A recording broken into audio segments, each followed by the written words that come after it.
I am so thrilled that we have with us our speaker today. She is a global interfaith leader when it comes to the issues of climate crisis. She's an Episcopal priest and canon for the environment in the Diocese of California, been active in the environmental community for 30 years, founder and president of the Regeneration Project, focused on its Interfaith Power and Light campaign, a religious response to climate change. The Interfaith Power and Light campaign includes a national network of more than 15,000 congregations with affiliated programs in 40 states. She's going to tell us her story and how she got involved and how we can get involved and all working together make a difference. She's received an honorary doctorate from Divinity of the University of South, the Church of Divinity School of the Pacific, the College of the Holy Cross. She's lead author of Love, God, Heal, Earth, a collection of 21 essays on environmental stewardship by religious leaders, published by St. Len's Press. Will you please help me warmly welcome the Reverend Canon Sally Grover Bingham. Welcome. And her book is up for sale over here, so please pick one up. But it is for sale. Yes. Thank you. Thank you, Ed, and thank you everyone who made it possible for me to be here this morning, and particularly thanks to the United Airlines person who, after my flight was canceled, bought me a ticket on American, and I got here a little late, but I made it here. And thank you all for coming. I'm planning to tell you the story this morning of how I got into this work, with hopes really that it would inspire many of you to make changes in your own behavior. But if not in your behavior, at least to vote for politicians that serve the American people and put our values ahead of money. But before I do that, I have a few things that I might call nuts and bolts that I'd like to emphasize. One is that the situation with the changing climate is real and serious. We need an urgent response.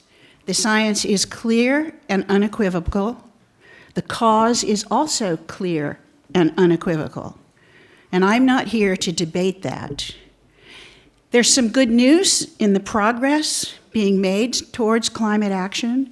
A major climate assessment came out from the government showing that the effects of human-induced climate change is being felt in every corner of the United States. And I brought a few copies of that report, and you're absolutely free to take them as long as they last. They're on the table back there. And it shows the effects of climate change in different regions of America that are happening right now.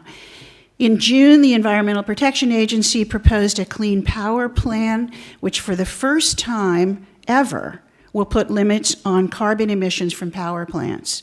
In October, the United States and China, the top two international CO2 emitters, carbon dioxide emitters, came to a landmark agreement to limit their carbon emissions. And in September, just 4 months ago or 3 months ago, more than 400,000 people marched in New York City to show world leaders that people want effective action to address climate. In California, right here, the news on AB 32, the nation's only statewide global warming bill, has shown positive results both economically and in reducing greenhouse gas emissions.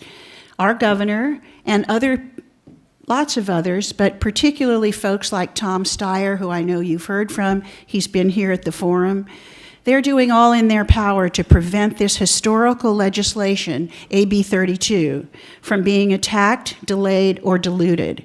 And California is showing the rest of the world that a cap-and-trade system can work. China has copied and adopted the California program with a cap-and-trade system in 6 provinces in China. California Interfaith Power and Light, which All Saints has just joined recently, considers the threat of human-caused climate change to be the moral challenge of our time. When I understood and knowing now that this is a leadership parish, and from what I've heard, a progressive place, and in most cases, a leader in social justice issues. All Saints is ahead of other Episcopal churches and ahead of many denominations. And believing that, I made a decision to tell you how and why I came to embrace this issue. And I hope to inspire some of you who have not yet taken action to do so. And the action you take will be your own and not something that I suggest.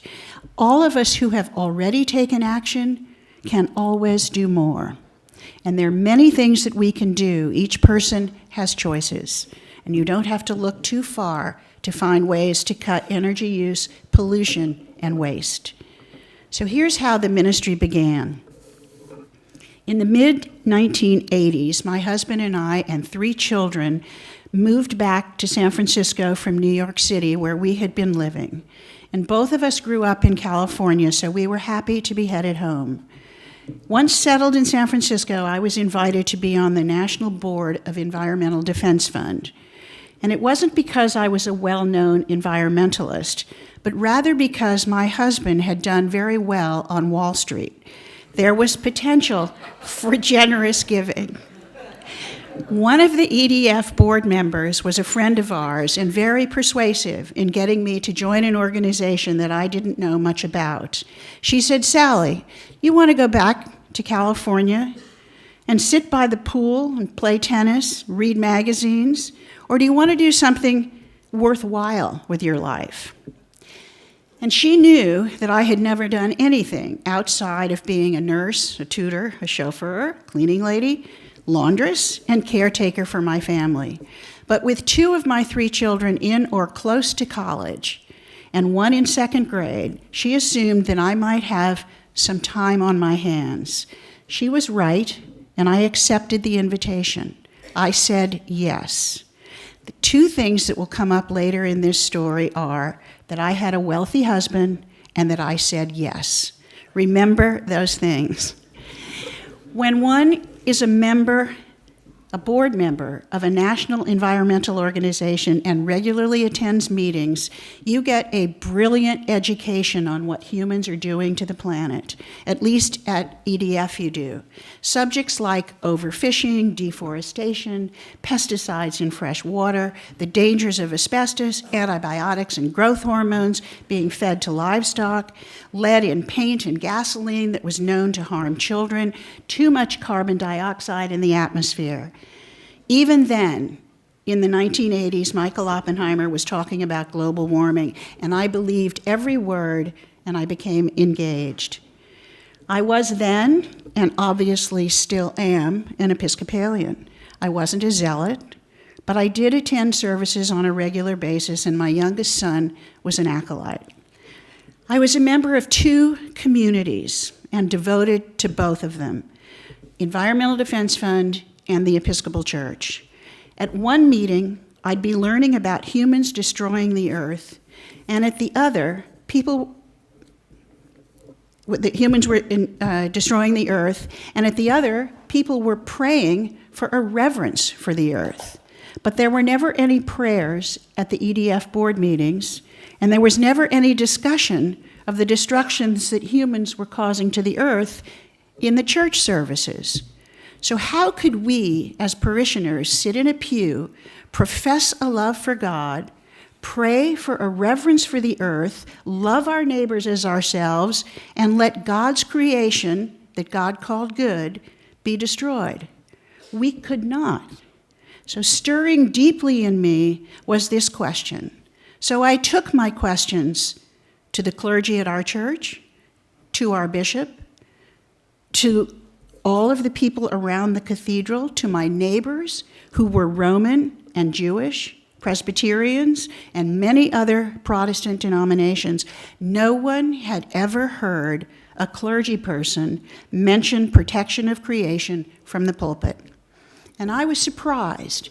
And knowing what I do and did at that time about the damage that humans were doing to God's creation, I thought people in the pews should know about it too. But the rector at my church suggested that I go to seminary, and find out about the disconnect between what we say we believe in and our behavior. He thought that I should go to seminary rather than he mention this new, maybe hot subject from the pulpit.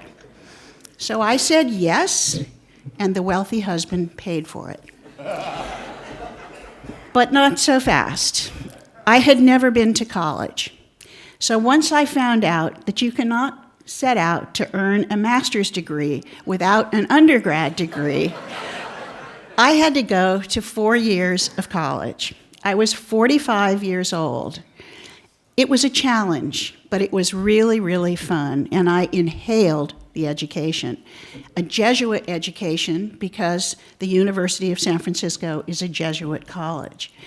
I graduated 4 years later, and in 1989, still and even more determined to tell people in the pews what humans were doing to the planet. We are hypocrites, sinners, and worse. But with seminary on the horizon, and having told my bishop that this was not about holy orders, I had to put earth care ministry aside for the time being and continue to study theology. I didn't think I would ever be in a pulpit, and nor was I interested in that role. Nobody had ever been ordained to do ecological work. Lots of people were prison or hospital chaplains, but no chaplains for creation care work, and really no ecological ministry at all. From 1990 to 1994, I studied theology and made further progress in understanding why no one mentioned the environment from the pulpit. The call to be stewards of creation is throughout most religions, but until very recently, it hasn't been taught in seminary. There were no courses in environmental ethics, no focus on the fact that God put Adam in the garden to till it and to keep it. We were placed here to be the gardeners. And why didn't anybody see that or pay attention to it? It's certainly in Scripture, but no, you have to find it. You have to hunt for it, shine a light on it, otherwise it's skipped over. So once I graduated from seminary, I started a committee to explore an environmental ministry in the Diocese of California. I had a master's degree now, and I felt qualified to chair such a committee, and the bishop supported it, as long as it wasn't having anything to do with holy orders. An important point now is that once I had entered college and then gone on to seminary, I was a changed person. I started to have opinions, thought out, studied opinions that turned out to often be in opposition to my husband. The more educated I became, the more I found that we had different values, and the more difficult it became to live in harmony with one another. And that's something that's very important for any relationship, but really in a marriage. I found myself single. Now, this was most likely a good thing because it allowed me to move forward aggressively and almost 100% of my time engaging people of faith in stewardship of creation. The committee that I formed, the Diocesan Environmental Committee, was putting a lot of pressure on me. The people on that committee were putting pressure on me to explore the ordination process. And this is what I had told Bishop Swing that I wasn't interested in doing. I was reluctant, and I resisted for 2 more years. But the idea took hold, and as much as I wanted to say no, I said yes. And I got into the process. In 1997, I was ordained to the priesthood, but not before I had spent an additional 3 years as a seminarian in a small Episcopal church in Marin County. Things were different now, though.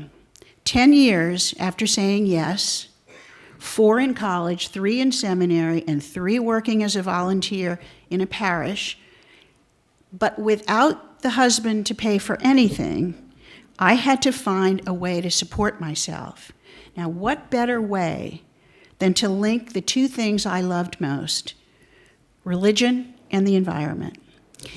So this background is important because it will give you an idea of what an extraordinary ministry the Regeneration Project and the Interfaith Power and Light campaign is. How can a person with no real background in business of any kind, no leadership skills, except to be captain of an athletic team in high school, certainly not a scholar, no financial backing, no management skills, unless you call running a household management, no experience in policy, no previous speaking engagements, nor the will or the desire to be a priest.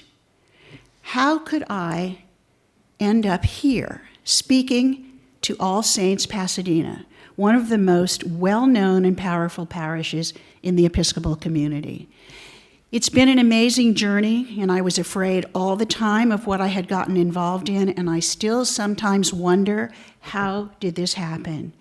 I truly believe that this is the work of the Holy Spirit, led and inspired by God through the people around me. I was the person with naive optimism who said yes to the calling, and Interfaith Power and Light was born. There were multitudes of people around me who wanted to be part of deepening the connection between ecology and faith, which is the mission of the Regeneration Project. It's the umbrella organization that now focuses entirely on the Interfaith Power and Light campaign. People stepped up to help and support this ministry before they were ever asked. Over time, people just like all of you began to embrace this ministry and ultimately have taken it over. What was needed 17 years ago was a person who was willing to say yes, or rather, okay, I'll get it organized. Remember Mary? She said yes. What if she had said no? Now, I'm not comparing myself to Mary, I promise, except by metaphor and by willingness to say yes to God, even when you don't know what you're getting into. And this is the background of the Interfaith Power and Light campaign. We made the decision that climate change was the most important and serious challenge facing our generation. Today, it is, without exception, the most challenging issue of our time. It's no longer an environmental or political issue. It's a spiritual and moral one. So that's my story, and I tell it this way to give you inspiration and understanding that we do not have to be experts to make a difference. We only need to be committed, I probably should say passionate, about the work and what it is that we're trying to accomplish. We need the courage to say yes and not to quit if we're insulted, called names, or even invited to excuse ourselves. This has been quite a journey, and in case there's any question as to why this is such a thrill for me to be here speaking with you today, I simply want to say that 20 years ago, I never would have dreamed that the idea of linking religion and ecology would take off like it has. Would we have over 15,000 congregations involved in this movement, programs in 40 states? If I can come from a housewife background with little education or experience in the way the world works, to be here with you this morning, the community of All Saints Church can lead the Episcopal Church to be better stewards of creation. Your new building will be an example to the community around you. In the big scheme, the religious voice in this movement may be the agent of change that we need to get climate pollution under control. The goals of Interfaith Power and Light across the nation are the same goals that everyone here in America wants. A clean, healthy environment where we can breathe without fear of asthma, where our children can survive without fear of catastrophic weather events, where no matter where you live, you can drink the water, grow your crops, and play in the open air without fear of pollution. We're all together, and if we all work together, we can solve this most challenging moral problem. We must first understand the climate crisis, talk about it with family and friends, vote for politicians who support regulation on pollution. And this is a social justice issue, something that religion is called to address. The poor are suffering the most and have the least ability to cope. They contributed little to the problem, but are suffering the consequences. Poor people both here and around the world. These are the folks that we are called to serve. It's really a life and death situation. And as believers in resurrection, of course, we choose life. This is about our values, shared purpose to protect God's creation, and to save ourselves from ourselves. We can do it, we must do it, and with God's grace and support, we will do it. Thanks for listening, and I'm happy to take a few questions if there's time. Perfect. We've got some time. Let me pose the first question, okay? Thanks so much, Sally. We've got some time. Let me pose the first question if you'll please raise your hand and let's get the microphones to you. There's one right there, and raise your hand over here. There's one up there for Jean. But before we take these questions, will you just give us a thumbnail sketch of the programs that excite you in Interfaith Power and Light, and how we can join forces with Interfaith Power and Light? Well, when you say the one that excites me the most, it's the preach-in. We have a national preach-in, and it happens over Valentine's Day weekend when Muslims, Jews, and Christians can use Friday, Saturday, or Sunday to preach about love of creation. And we take Valentine's Day and the theme of loving one's neighbor, and we ask clergy in all different denominations across the country to preach on climate over that weekend. Hopefully all saints will partake. We have sample sermons on our website, lots of material. We have a DVD that comes out. It's a toolkit that's sent out on the preach-in, and you can get the information off of our website. And then after that, in terms of practical programming? Well, we have Cool Congregation program, which is about putting in energy efficient appliances. We have a financial guide for putting solar on roofs, how churches can put a solar on their roof and not have any upfront money. We have 4 different models on how that can happen. The Cool Congregations Challenge is a fun one too, because congregations from all over the country apply for a $1,000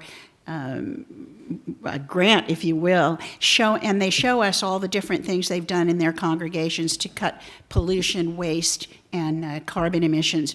And then we have a little committee, and we judge, and then we announce it, and the congregations gets a big award, along with a $1,000 financial prize. Question. First question. You may have answered a bit of the question I have, but I'm interested in the organization and the congregations that are part of it around the country. Who are they? What's the process for getting in? How successful are you? Where's the resistance? And then particularly, how do the congregations who become members, how are they different than they were before? Which one of those questions do you want me to answer? There are over 15,000 congregations that have joined us already, and they are all different denominations, from Jains, Hindus, Buddhists, Baha'is. We have probably representation from almost every religion in the country. They get involved through different ways. We do not, out of our national office, we do not micromanage the state programs. They can run them in the way that works best for them. Some of the states have a real membership program, which is what we have here in California and what All Saints has joined. We have a covenant that they sign. They fill in the congregation, how many members, how many parishioners they have. Then they make a commitment to educate the congregation on climate. And we have found that if the leader in a large congregation can announce to the parish that they have put in energy efficient appliances, that they're saving money, that they have created jobs through going through these incentives, they're saving money and they're doing the right moral thing. And then we hope the people hearing that message will go home and do these very same things in their homes. Okay, Gene? Oh, I'm sorry, Bill? Yeah, thank you.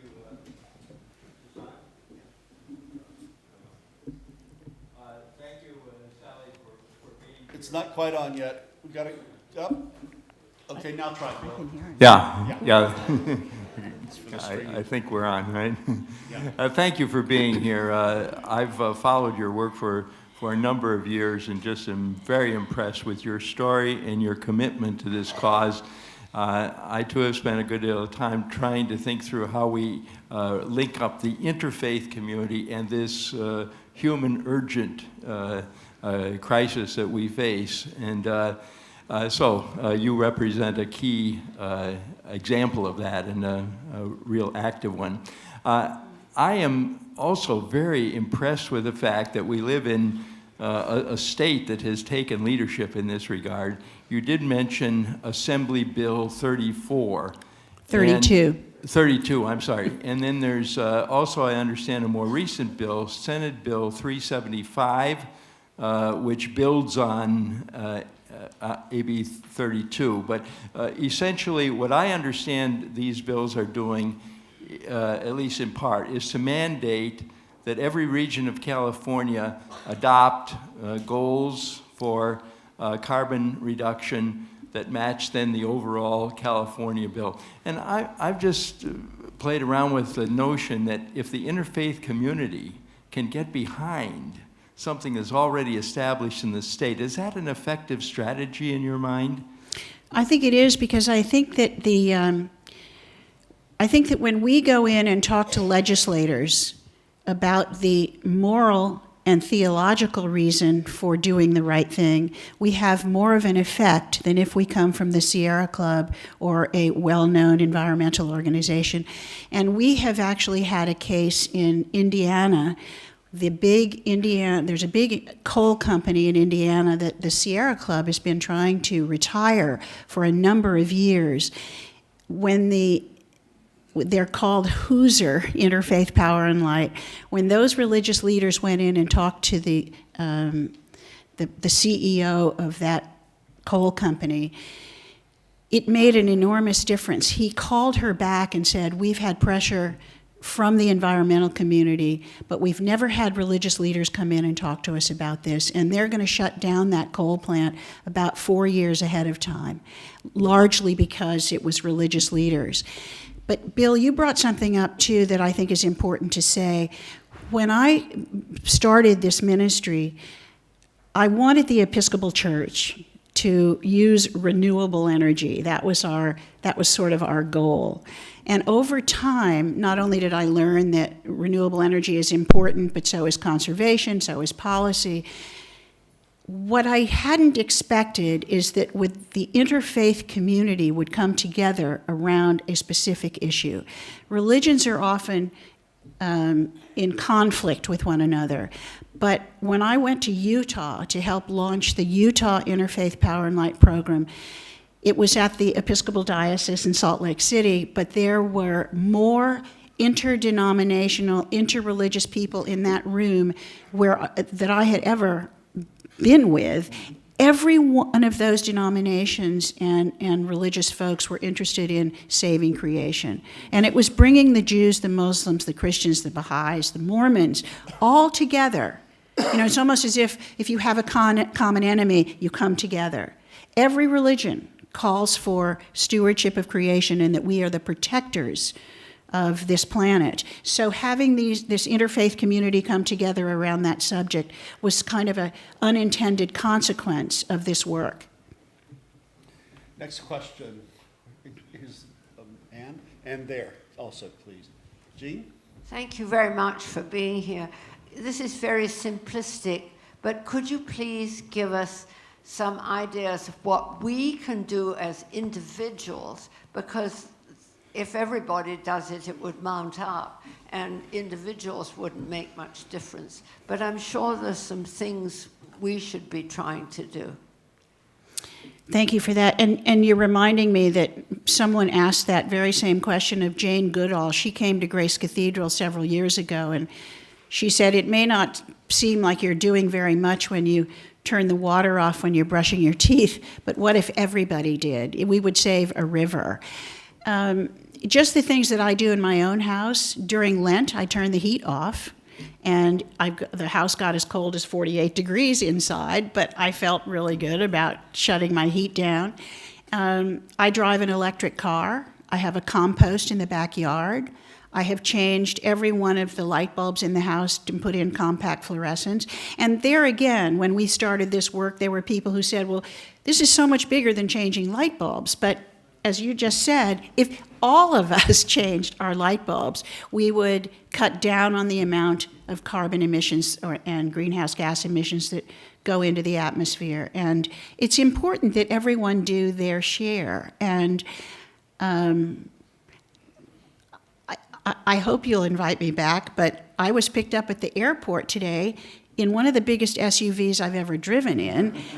Big, black, gas-guzzling, perhaps 12 miles to the gallon. And I wondered if maybe when you pick people up at the airport, go to one of the green car dealers. They do have Priuses that they'll pick you up with. And this fellow has his big, big car. And I asked him a few questions, and after, I don't know, 2 minutes or so, we drove in silence. Valerie? Okay, thank you very much for being here. I'm curious about the work you're doing, and can you share, from an environmental justice point of view, how you're engaging with communities that are economically challenged? Well, thank you for that question, too, because it's been, right now, and you may know this, there's a big move in this country with all the environmental organizations to become more diverse and to have more diverse voices being heard in the work that we're trying to do. And when I think about justice, I realize that those of us who can afford and use an enormous amount of energy, we are often polluting the air of the people that live around those power plants. That's where those poorer communities have the highest rates of lung disease, asthma, and respiratory problems. So if we were to focus on the fact that every single one of our behaviors affects another person, whether it's the coffee we drink, the clothes we wear, the cars we drive, or in response to this issue, the energy we use. And if we knew that when we turn on the lights, we're polluting somebody else's air. And I just think it's a consciousness raising to know that just because we can afford it, it isn't necessarily ours. And that's probably not, I'll bet Ed can say that better in religious language, which you're going to hear at our preach-in, when he talks about how just because you can afford it, it's not yours.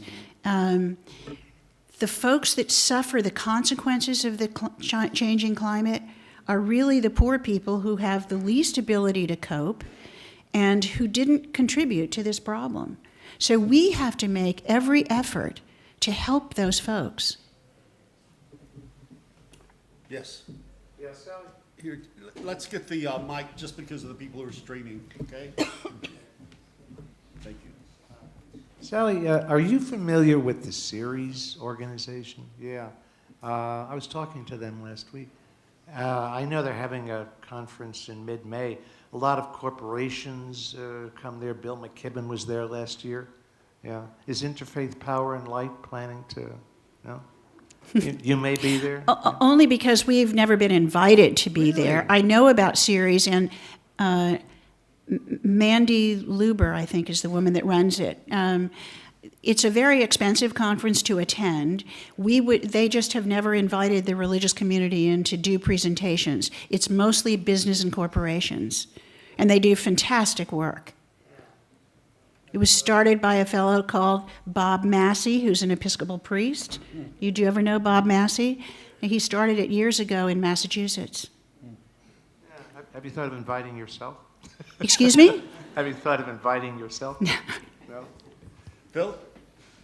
Hi, can you tell us how the reception has been or what efforts you've made for, say, a very large denomination in the United States, the Southern Baptists or Assemblies of God, folks who we often see kind of who are across the divide from us in our worldview and so forth? Well, clearly, most of our participants are mainstream Protestants.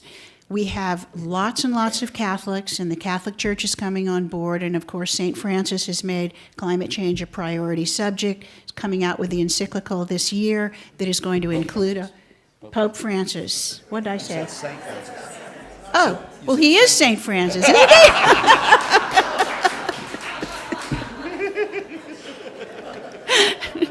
Well, he's coming out with an encyclical that has a whole section on climate. With the Bible literalist community, we don't have a large group of them, but we have some, and we work in partnership with the Evangelical Environmental Network out of Washington, D.C. Mitch Hescott has become a friend of mine, and the evangelicals like to work on their own. He said it in a very sort of amusing way. He just said, we don't play well with others. But, you know, it was the evangelical community that was tremendously influenced in getting regulations on mercury out of power plants, because while they are right-to-lifers, they want those babies to be born healthy. And because they found 167 toxic chemicals and a huge amount of mercury in babies' cord blood, they walked the halls in Washington, D.C., and persuaded legislators that they had to control mercury because it was showing up in fetuses. And so they're coming at it a little differently than we are, but they're doing a good job. We have a Baptist, a wonderful man on our board of directors who's from Atlanta, Georgia, and was president of the Black Church.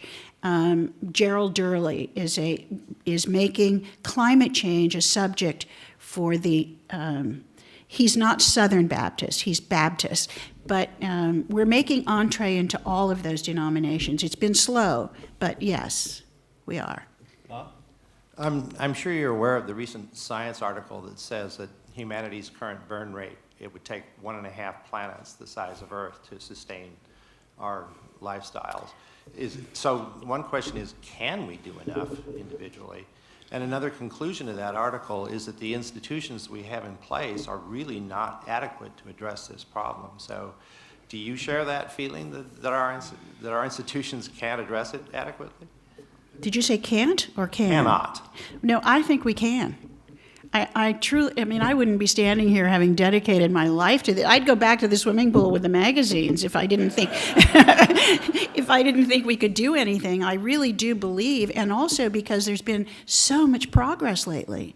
And we're watching the Duke Energy, one of the largest coal companies in North Carolina, reduce its emissions, and can't remember his name right now. Does anybody know the man who heads Duke Energy? But he has come out to say climate change is a huge problem and we're going to address it. They're all moving in, or a great many of them are moving into the solar industry. Solar is growing faster and faster and faster, and the price is coming down. It's creating jobs. I just all the time see such hopeful signs that I really think we can do it. Other questions? Yes? Over here? Oh, and there's one down here. Yeah. Thanks. Jim? So I've read a couple articles that state that the production of meat is a huge environmental factor. I was wondering what your thoughts were on that. And if that's Did you say production? Well, the farming of the meat of cows and livestock. Oh, agriculture. Yeah, agriculture, yeah. Agriculture is a big problem. Lately, has anybody seen a movie called Cowspiracy? It's about why we really shouldn't be eating meat at all. A group of people are fighting back against that and showing how actually cow manure can be tremendously helpful for the soil. And I am not a student of this issue, but I do know that we raise more food to feed cattle than we could, if we decided we wanted to feed the poor people in the developing world, we could cut down on the amount of corn that we grow to feed cattle here. We've somehow got to start working out a balance. I find it somewhat appalling that we raise so much food to feed to the cattle and so much water that's being used to grow the food to feed the cattle. And at the same time, I'm reluctant to say we have to all give up meat. I don't eat much meat, but I don't say that everybody else has to do what I do. Everybody doesn't have to drive an electric car either. I do think the agriculture industry is something that needs to be addressed, very definitely, and there are more and more articles coming out now. Because our focus has been energy and climate, we haven't focused on agriculture and soil, but it is an issue, and I think it's important for all of us to be aware of these things, and I'm reminding myself right now that I need to be more aware of the agriculture and how it contributes to greenhouse gases. I think the places and countries like Brazil, who have torn down so much of their tropical rainforest to put cattle in, has been a terrible devastation to the climate, because not only are they taking down the trees which absorb carbon, but the cattle can only be on that land for a year or two before the soil won't grow any more grass. So there are clearly things that have to change, but back to that question, can we do it? Yes. More and more people that are involved in understanding the issue, more and more people will come up with technological and reasonable solutions to solve this problem. We're going to have to take Sally to lunch. To church. She's going to vest and help us in the church. Thank you very much, Sally Bingham.